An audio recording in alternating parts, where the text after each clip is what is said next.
안녕하세요. 중졸 검정고시 국어 문제풀이를 시작하겠습니다. 오늘 시험 문제는 2021년도 제2회차 시험입니다. 1번 공감하며 반응하는 대화로 기억에 들어가기에 가장 적절한 것은? 네모 안에 두 사람의 대화가 이어지고 있습니다. 여자아이가 말하고 있어요. 동아리 기타 연주회를 앞두고 있는데 연주가 잘 안 돼서 속상해. 그랬을 때 기억의 친구가 할 수 있는 공감의 대화, 공감하는 반응은 무엇일까요? 1번, 동아리에서 배운 대로만 하는데 그게 어려워? 2번, 그럼 지금이라도 그만둬. 괜히 피해주지 말고. 3번, 거봐. 그럴 줄 알았다. 어쩐지 연습을 안 하더라. 4번, 그렇구나. 연주회를 앞두고 있어서 걱정이 되는구나. 자, 1, 2, 3번은 반감을 갖게 하는 대화법이죠. 그리고 4번이 친구의 마음을 헤아려주는 공감하는 대화법입니다. 그래서 가장 적절한 것은 1번은 4번입니다. 2번, 다음은 토론의 일부이다. 기억에 들어갈 내용으로 가장 적절한 것은? 토론은 찬성과 반대의 입장으로 의견을 제시해서 결론을 내는 것입니다. 자, 반대로 토의는 가장 좋은 결과를 위한 회의죠. 네, 그래서 토론과 토의는 방법도 다르고요. 그 다음 결론을 내는 결론의 모습도 다르다. 이렇게 알고 계셔야 합니다.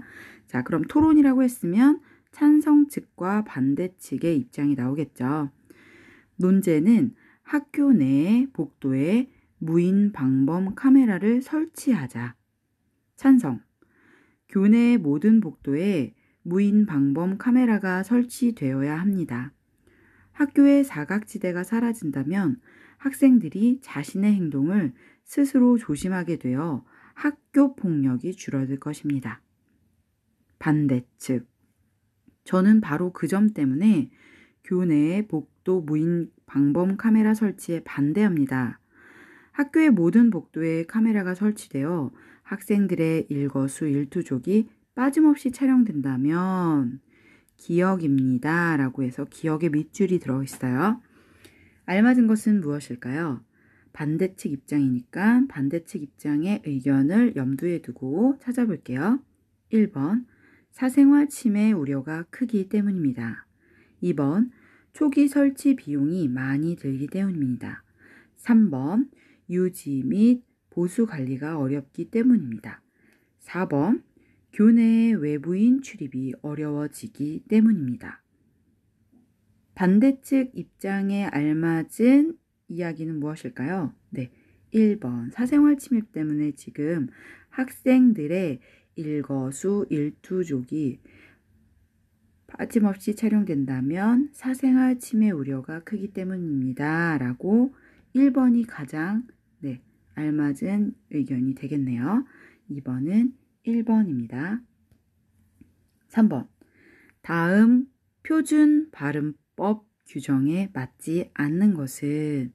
표준 발음법 제9항 받침, 쌍기역, 키읔, 시옷, 쌍시옷, 지읒, 치읒, 티귿, 피읍은 어말 또는 자음 앞에서 각각 대표음, 기역, 디귿, 비읍으로 발음한다. 자, 발음한다는 것은 이 받침들이 기역, 디귿, 비음으로 발음이 된다. 이런 의미인데요. 1번부터 읽어볼게요. 1번, 낫. 네, 낫 하면 나에다가 디귿 받침으로 발음하고요. 박, 쌍기역도 기역으로 발음하겠죠. 옷, 받침이 시옷입니다. 자, 시옷이 나올 때는 어떤 받침으로 들어가야 되죠? 네, 디귿으로 들어가야 합니다. 그래서 잘못됐죠. 4번 앞, 피읍 받침은 비읍으로 받침이 되는 게 맞습니다. 3번, 답은 3번이 되겠네요. 옷, 네, 디귿 받침으로 발음을 해야 해요. 4번 밑줄 친 단어의 품사가 다른 것은 오늘은 1번 오늘은 어느 집에서 모이나요? 2번 모든 학생은 강당으로 모여주세요. 3번 언제나 시작할 때의 첫 마음을 잊지 말자. 4번 엄마가 들려주신 이야기는 매우 흥미로웠다. 자, 4번 문제는 관형사와 부사를 구분하는 문제입니다. 자, 관형사와 부사의 큰 특징은 둘 다 꾸며주는 건데요. 뒤에 나오는 것이 무엇이냐에 따라서 관형사와 부사로 바뀝니다. 뒤에 나오는 말이 명사이거나 대명사이거나 그 다음에 명사이거나 대명사일 때에는 그때는 네, 관형사라고 말을 하고요. 뒤에 나오는 말이 목적어일 때. 죄송합니다. 다시요. 네. 뒤에 나오는 말이 그 동사나 형용사.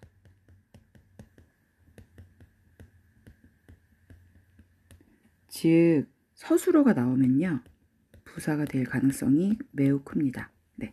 그래서 한번 볼게요. 1번 오늘은 어느 집에서 모이나요? 자, 어느 집 앞에 어느가 자리 잡았죠. 집은 명사죠. 그래서 1번은 관형사가 됩니다. 자, 2번 모든 학생 앞에 나왔죠. 학생도 명사죠. 그래서 2번도 관형사라고 부릅니다. 3번 언제나 시작할 때 첫 마음 앞에 나왔죠. 마음도 명사입니다. 그래서 3번도 관형사. 4번 매우 뒤에 누가 나왔냐면요. 흥미로웠다라고 서술형이 나옵니다. 형용사가 나와요. 그래서 다른 건 다 명사가 나왔는데 4번만 흥미로웠다. 매우 흥미로웠다. 그래서 매우는 뭐라고 말하냐면요. 부사라고 말을 합니다. 뒤에 동사나 형용사가 나왔죠. 그럴 때는 부사입니다. 그래서 4번은 다른 하나는 4번이 되겠네요. 나머지는 다 관형사, 4번만 부사입니다.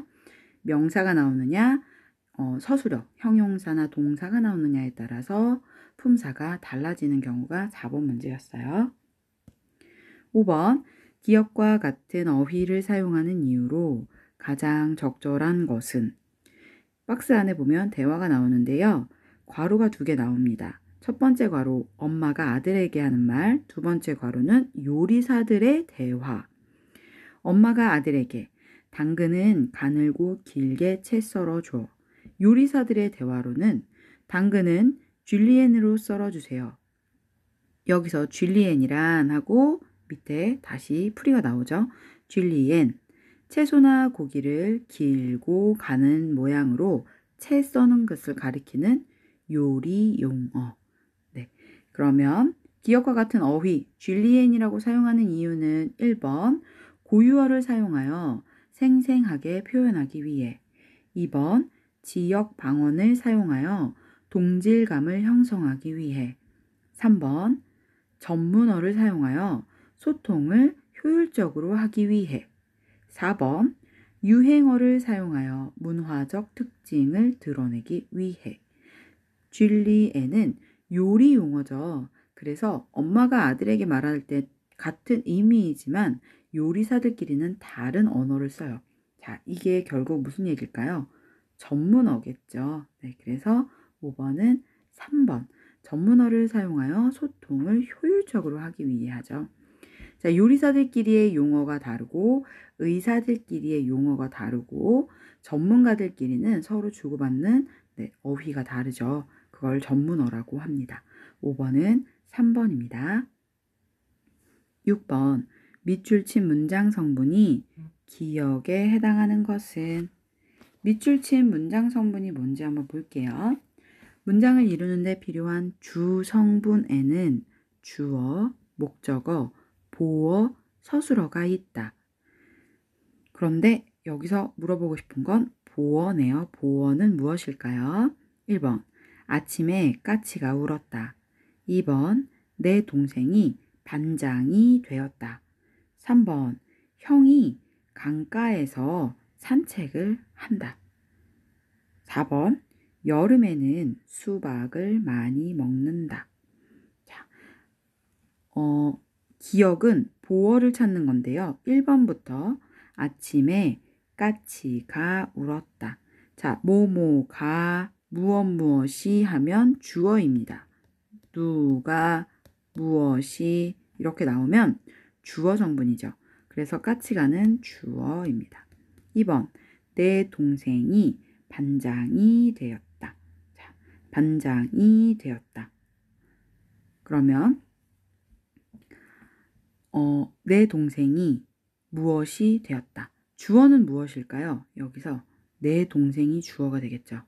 그런데 내 동생이 무엇이 되었다. 반장이 되었다.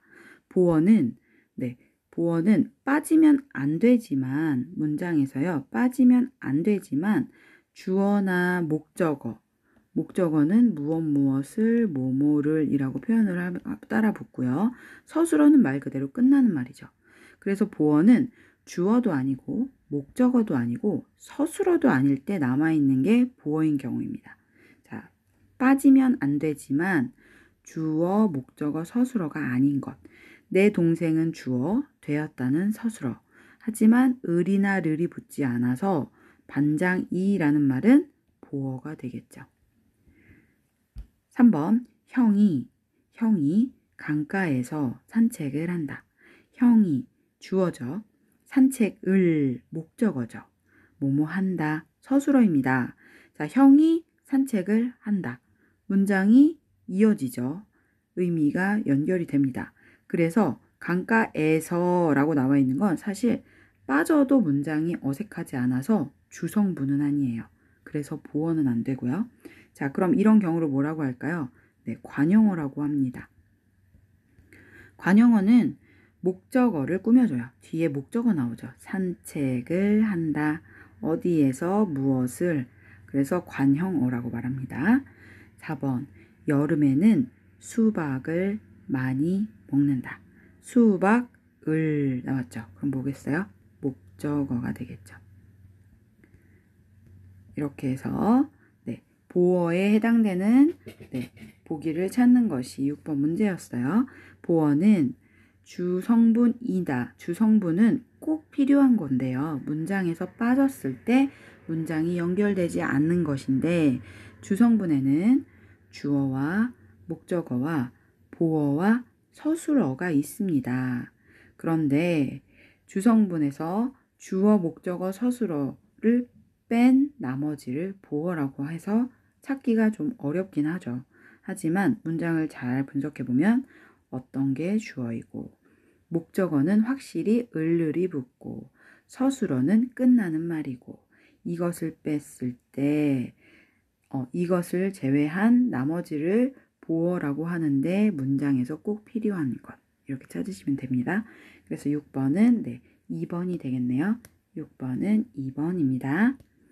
7번 기억에 해당하지 않는 것은 훈민정음의 자음 글자 기역, 니은, 미음, 시옷, 이형은 상형의 원리로 만들어진 기본 글자이다. 기역, 이 기본 글자의 가획의 원리에 따라 획을 더하여 글자를 추가로 만들었다. 획을 하나 더해서 만든 글자인데요. 키역 1번, 2번 쌍기역, 3번 디귿, 4번 치읓. 자, 키역 같은 경우에는 기역에서 한 획이 따라 붙었죠. 쌍기역은 가획이 되지 않고 획이 더 많이 붙어야 되니까 요건 아니겠네요. 3번 디귿, 니은에서 획이 하나 더 붙으면 디귿이 됩니다. 지읒은 시옷에서 획이 하나 더 붙으면 지읒이 되죠. 자, 그래서 이 원리에 의해서 만들어지지 않은 것은 해당하지 않은 건 2번 쌍기역이겠네요. 8번 다음 개요에서 통일성을 고려할 때 적절하지 않은 것은 통일성이라고 했을 때 문맥상 빠져야 될 걸 찾는 거예요. 자, 제목 지진의 피해와 대처 방안 처음 지진의 개념 중간 지진의 피해 실태 지진과 태풍의 원인 비교 2번 각국의 지진 피해 사례 3번 지진 발생 시 장소에 따른 대피 방법 4번 지진 강도에 따른 행동 요령 1, 2, 3, 4 중에서 잘못된 것은 1번이겠네요. 태풍은 원인을 비교할 필요가 없죠. 그래서 불필요합니다. 8번은 1번입니다. 9번 가를 활용하여 표현하기에 적절한 것을 나의 기억에서 리을에 고르세요. 가, 속담, 울며 겨자 먹기. 나에서 기억, 싫었지만 억지로 따라갔다. 니은, 힘들면 내려가자고 하셨다. 디귿, 포기하고 싶다는 생각이 들었다. 리을, 올라갈 때의 고통이 사라지는 것 같았다. 자, 속담에 알맞은 것은 뭘까요? 울며 겨자 먹기에 알맞은 것은 1번이겠네요. 싫지만 억지로 따라갔다. 울며 겨자 먹기. 알맞겠죠? 9번이 1번입니다. 10번 기억에서 리을에 대한 고쳐쓰기 방안으로 적절하지 않은 것은 종묘는 1995년에 유네스코 세계문화유산으로 지정된 우리나라의 대표적인 문화재이다. 기억 유네스코는 프랑스 파리에 본부를 두고 있다. 종묘는 조선시대에 왕과 왕비의 위패를 모시고 제사를 지내던 공간이다.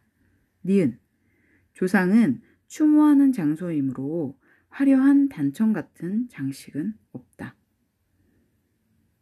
모든 건축물이 단순하고 절제된 아름다움을 드러내고 있어서 방문한 사람들도 리을, 경박함을 느낄 수 있는 곳이다. 자, 글이 매우 어색합니다. 고쳐쓰기 방안으로 틀린 것 찾기예요. 자, 기억, 유네스코는 프랑스 파리에 본부를 두고 있다. 종묘에 대한 설명을 하고 있습니다. 그래서 1번, 글의 흐름에서 벗어난 내용으로 삭제한다. 맞습니다. 자, 니은, 조상은 추모하는 장소이므로 자 2번 니은 조사의 쓰임이 맞지 않으므로 조상을로 바꾼다. 이것도 맞죠. 조상을 추모하는 장소이므로 이렇게 되겠죠. 디귿 드러내고 있어서의 드러내고 문장의 호응을 고려하여 드러나고로 바꾼다. 아닙니다. 드러내고 그대로 쓸 수 있죠. 리을 경박함을 느낄 수 있는 곳이다. 리을 문맥에 맞지 않으므로 경건함으로 바꾼다. 바꿔야겠죠. 경박함이 아니라 경건함을 느낄 수 있는 곳이다. 이게 맞는 거죠. 그래서 고치지 않아야 되는 것 3번입니다. 3번. 자, 여기까지 하고요. 다음부터는 수필, 에세이 또는 그 고전 문학이나 시가 나오는 문학 부분입니다. 바로 이어서 풀이를 다시 할게요. 잠시만요.